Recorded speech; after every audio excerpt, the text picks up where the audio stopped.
Bom, boa tarde, pessoal. A professora Jacira já me apresentou, estou como professor visitante aqui na UFES, trabalhando também com as areias monazíticas. Eu estou instalado em MEAIP justamente para fazer algumas análises, dar continuidade a algumas partes do projeto. E a proposta hoje é falar um pouquinho sobre a composição, né, da areia em termos cristalinos, né, o que eu tenho de material ali misturado, o que eu tenho em proporção. A apresentação é baseada basicamente no artigo publicado pelo grupo, né, que traz uma análise por raio-x. Então, só para contextualizar, para falar de maneira mais geral, né, todo material que a gente tem, né, no nosso cotidiano aí, desde cerâmicas, uma vela de carro, moedas, até o remédio que a gente toma, eles possuem, né, os átomos organizados como se fosse dentro de caixinhas. Claro que a gente não enxerga essas caixinhas a olho nu, né? Isso se estende também para os cristais, né? Então, cada um desses materiais, esses átomos, eles possuem essas menores organizações, como se fossem umas caixinhas de átomos, que a gente chama de célula unitária, tá? E essas menores caixinhas, né, que estão no material, né, se a gente pudesse olhar como que se dá a organização dela, então seria como se a gente repetisse essas caixinhas ao longo do espaço, se a gente fosse repetindo essas pequenas caixinhas com os átomos, né, em 3 dimensões, né, a longo alcance, ou, né, no macroscópio que a gente pode enxergar, a gente chegaria no que a gente vê como o cristal, né? Claro, sem considerar as questões dos defeitos, né? Então, essas pequenas caixinhas, ela é representativa do material. Então, cada material, ele vai possuir uma caixinha de átomo específica, né? Cerâmica vai ter uma, né, um metal, aquele metal vai ter uma outra caixinha de átomos, o fármaco que você toma também, os cristais que estão na areia, misturados, cada um deles vai ter uma caixinha que é específica daquele material, né? Então, se a gente conseguir, né, identificar como que é a forma dessas caixinhas, como esses átomos estão organizados, a gente consegue saber qual material que está misturado ali naquela areia, tá? Então, a areia da praia, né, ela possui a mistura de diversos tipos de materiais, né? E aí, só para falar de maneira geral, né? Então, como ela possui diversos tipos de materiais, em diversos tamanhos de partícula, né? Aqueles grãozinhos que você vê da praia, eles podem ser constituídos de diversos tipos de materiais diferentes, né? E aí, por que é importante a gente diferenciar entre esses materiais? Porque alguns deles, ou no caso da monazita, mais especificamente, que possui o tório, né? Aquele que vai emitir a radiação. Então, a gente precisa saber, né, como que está a distribuição disso que está emitindo a radiação para a gente poder tentar correlacionar com a distribuição ou com aquele perfil de radiação, né, que já foi apresentado anteriormente, né? Então, a gente precisa saber quais materiais estão misturados ali. Então, se a gente consegue encontrar uma forma de, digamos, enxergar aquelas caixinhas de átomos que é específico para cada material, né, as células unitárias, a gente vai conseguir, então, saber que material tem na areia. Então, como saber quais materiais que tem nessa areia, né? Como que eu posso fazer isso, então? Né? E uma das possibilidades, claro que utilizando outras técnicas de análise, né, é utilizando um aparelho de raio-x, né, que a gente chama de difratômetro. Nesse aparelho de raio-x, a gente pega uma porçãozinha da areia, coloca no centro do aparelho, tá? Esse equipamento. Aqui eu tenho uma fonte de raios-x que vai emitir radiação em cima da areia, e do outro lado aqui eu tenho um detetor que vai receber essa informação que eu posso, então, analisar. Tá? E qual tipo de informação que eu tenho? Eu vou ter um gráfico como esse aí, que eu tenho picos bem definidos, E olha só que interessante, esse padrão de picos aqui, ele me informa como que é a caixinha, né, a célula unitária do material. E aí, a partir daí, eu consigo saber qual material que eu tenho na composição, compondo aquela areia, né, que é o nosso caso. E é interessante essa técnica chamada de técnica de difração de raio-x, porque por mais que eu tenha misturas de diferentes materiais, ela é uma técnica seletiva. Então, eu consigo saber quais picos estão relacionados com determinadas caixinhas de átomos, né, ou células unitárias, e aí eu consigo, então, por exemplo, quantificar, né, essa composição. Então, se eu tenho monazita com algum tipo de silicato, cada um desses materiais ele vai apresentar alguns padrões de picos que eu consigo, então, saber que ele está presente na amostra e saber em qual quantidade ele está presente. Tá? Então, do que é feita a areia da praia de Meaípe? Tá? Como vocês já viram, né, já observaram, principalmente para quem mora aqui, né, eu tenho basicamente duas variações de tonalidade, né, a parte mais escura e a parte mais amarelada, né, mais clara da areia. Basicamente, ou majoritariamente, a parte escura, ela é composta de dois principais minerais, que é chamado de ilmenita e a hematita. Tá? São compostos com ferro, e quando eu digo compostos com ferro, né, eles conseguem ser atraídos por campo magnético, ou seja, por ímãs. Né? Então, está aí uma maneira de você tirar essa contribuição desses compostos de ferro, para que possa, então, ser analisada a parte que interessa, assim, em termos de radiação, que é a parte clara, a parte amarela, né, da areia. Tá? Então, o que foi feito? Foi separado, né, nesse trabalho que eu estou citando aí, que é esse artigo que a professora Jacira mostrou, o professor Marcos também. Então, é separada a parte escura, deixa só a parte amarela, e essa parte, então, ela é levada a esse equipamento de raio-x, tá? E a partir dos resultados desse equipamento, eu encontro um gráfico como esse apresentado na figura. Tá? Então, a gente utilizou um equipamento, um difratômetro com radiação de molibdênio. Então, veja, comparado com aquela primeira figura lá, aquele primeiro padrão, que tinha poucos picos, olha só como tem muitos picos nesse outro padrão. O que significa isso? Que esse novo padrão, ele é composto por diversos materiais. É uma mistura de materiais. Então, cada material contribuindo com seus picos nesse padrão. Tá? E como a gente consegue, então, saber quais são as caixinhas de átomos e associar isso com os materiais, né? Dessa análise por difração de raio-x, nós chegamos que a composição majoritária da areia, ela se dá por meio de 6 principais materiais, né? Como esse fosfato com terras raras, e o tório e ítrio, né? Que é a composição, basicamente, que é o material que tem o tório que vai emitir essa radiação na areia, outros compostos com cério, enfim, todas essas estruturas, tá?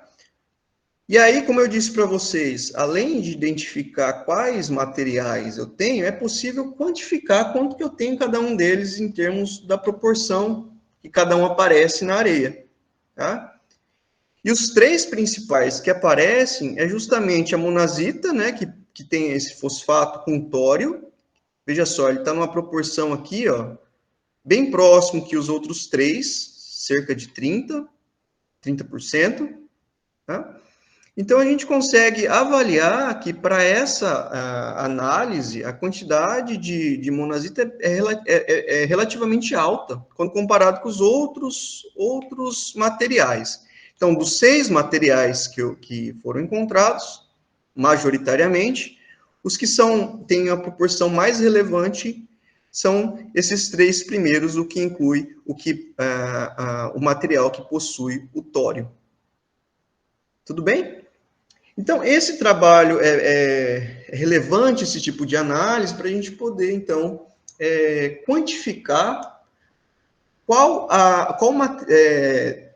os materiais que compõem a areia e, principalmente, avaliar qual que é a proporção do material que possui o tório, para a gente poder fazer, por exemplo, um mapeamento ou relacionar esses resultados observados, por exemplo, com aquele perfil, né, de variação da radiação ao longo do tempo. Então, como perspectivas, né, que a gente pode explorar futuramente, seria tentar correlacionar a variação da proporção desses materiais encontrados na areia, né, com aquele perfil de radiação que varia, né, com tempo e distância.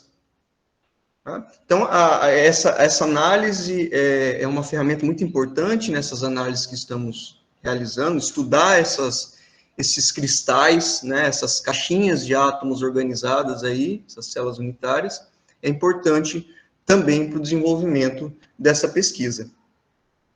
Certo? Então, acho que isso é para dar uma ideia geral do que a gente tem de composição nessas areias. Tá? Eu gostaria de agradecer às agências de fomento, né, a FAPES, o CNPq, a toda a equipe e ao professor Passamay, que realizou e vem realizando, né, por todos esses anos, a coleta desses dados, né, periodicamente, então, é de fundamental importância para esses estudos, e muito obrigado pela oportunidade de mostrar para vocês um pouquinho.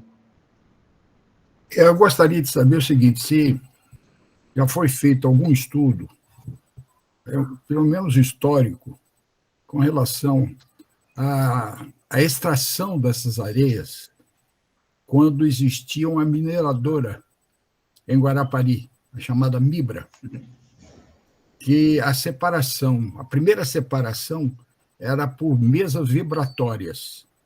A primeira separação, separava a areia comum da praia para selecionar essas areias que eram estudo com relação à monazítica. Já foi feito algum estudo sobre isso, ou procuraram saber sobre esse histórico de como eram feitas essas separações? O que a gente tem é pouco conhecimento desse passado.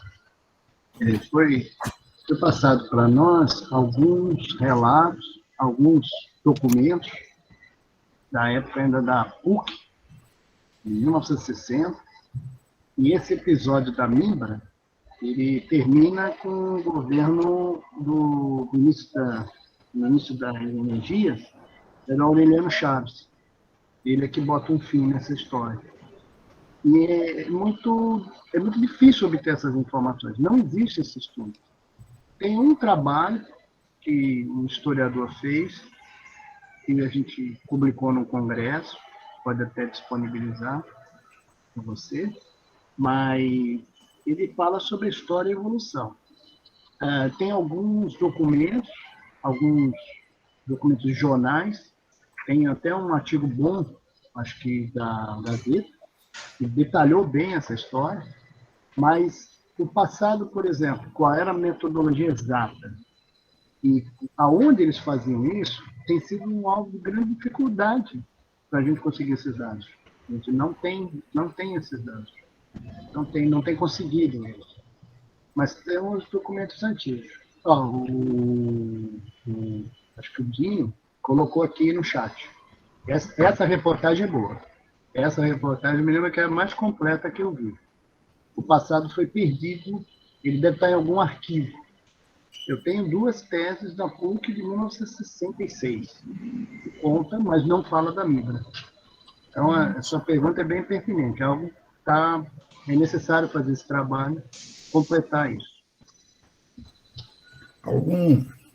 Só para complementar, alguém já leu o livro do cientista Antônio Silva Mello sobre Guarapari? Foi o primeiro que chegou em Guarapari, um cientista que descobriu as areias monazíticas. Não, Alguém já leu?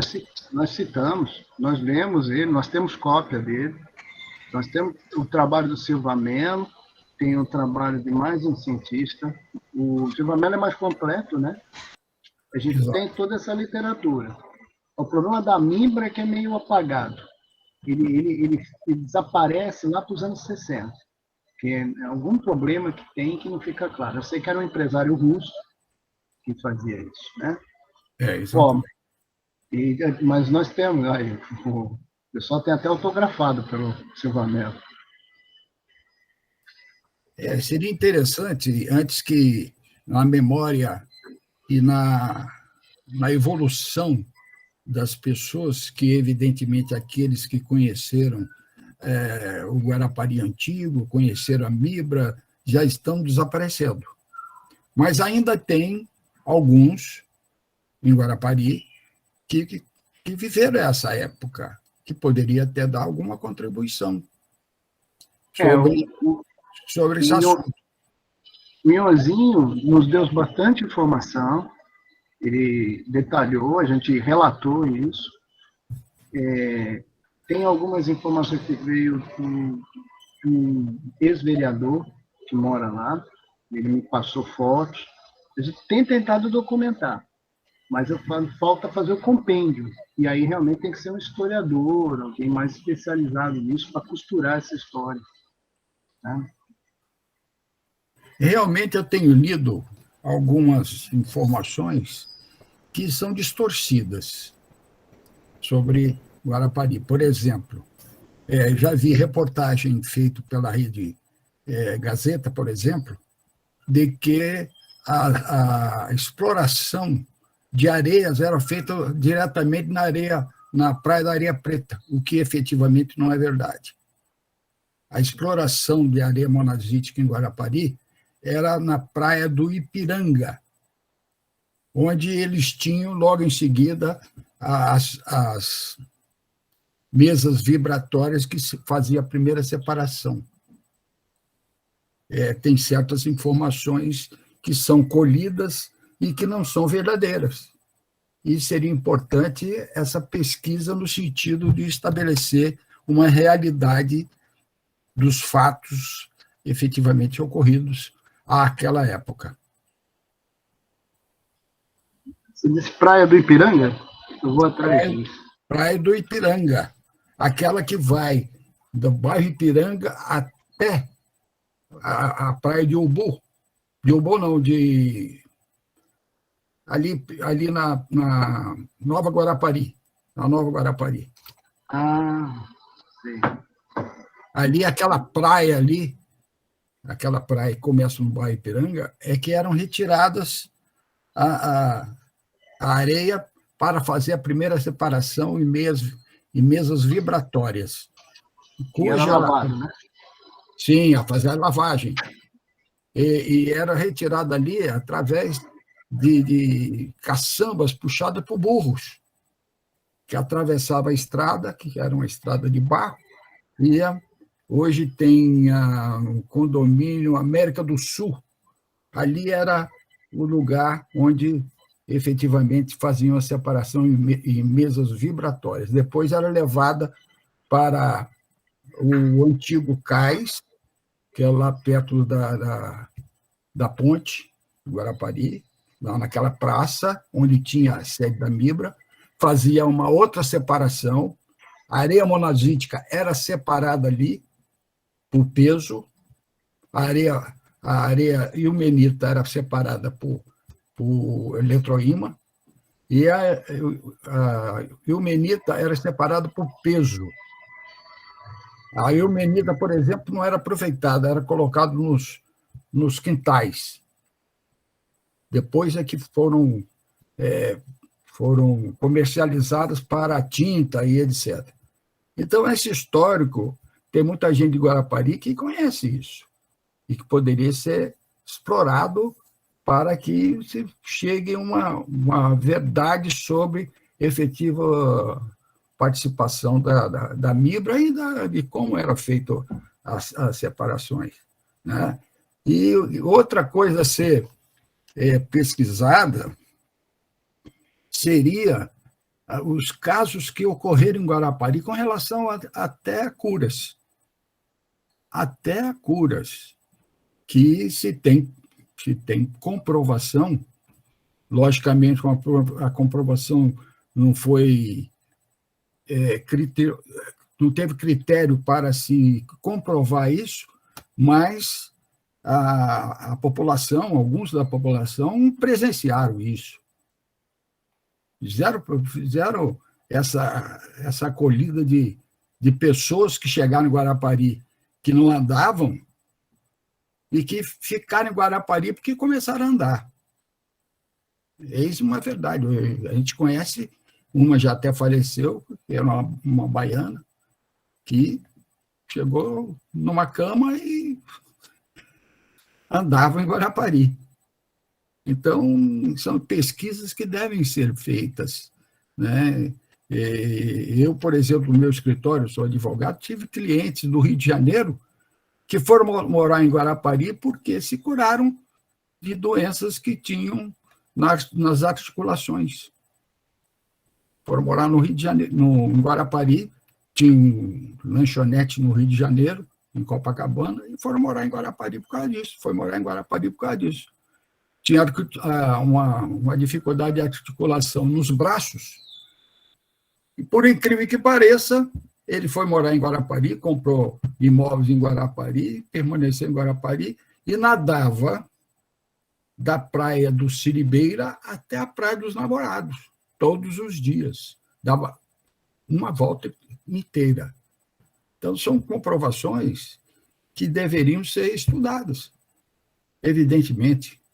Então, a minha contribuição é no sentido de informar isso. Não, foi excelente, excelente. Eu vou levantar mais isso.